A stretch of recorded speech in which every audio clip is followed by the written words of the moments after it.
I'm pretty sure all of you will be familiar with this name, Mr. Madhu Dandavati, a former finance minister of our country. It was he who got this great idea. And this is the real experience which he sought to address.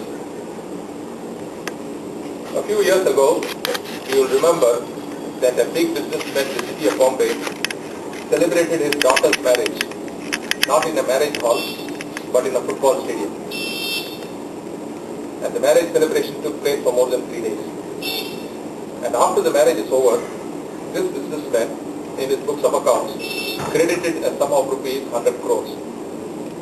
Figures may be, I may be exaggerating a bit to catch your interest, but it was a huge amount, that much I could tell you.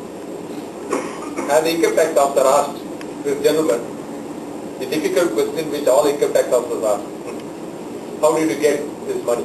What's the source? And this man gave a very short and brief reply. I performed my daughter's marriage in such and such place. I have friends all over the country. These people came and each one of them gave a gift of 20,000 rupees.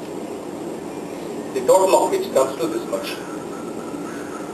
Now this is the answer. Now what happens? The income tax officer, if he wants to verify this, he has to go behind so many thousand people who are given this 20,000. All of them are big people. For them, each of them to explain 20,000 was not a big issue, and they were able to explain it very nicely. And each person gave a nice, useful, well-worded letter to the income tax officer.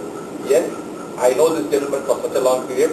As a token of love and affection, we have given this 20,000 rupees. Whatever further you want from us, please tell, we will produce. Nothing could be done. And people knew this real thing, but nothing could be done. Therefore, this gentleman thought of this novel idea. Instead of going behind these 1,000 people, the person who receives this amount, it will be treated as his income, and why can't it be charged with tax? That's why he abolished gift tax. And he wanted to introduce gift tax on the donee. But that did not see the light of the day. Now they have said it will be treated as income in the hands of the recipient.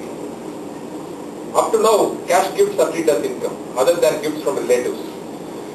So if you receive a cash gift, other than from relatives, it is your income and you have to pay tax. If you receive a cash gift above 50,000 rupees, you have to pay tax. It's treated as your income. But now what they have done is, gifts in kind also will be chargeable. No word about it in the finance minister's speech, because everything is on the path only, what the economic development scheme is going to do. But here, what he says is, if a donor is going to give a property as a gift, and he gives it to you at less than the market price or absolutely free. If he gives it absolutely free, entire market value will be, entire stamp duty value will be charged to income in your system.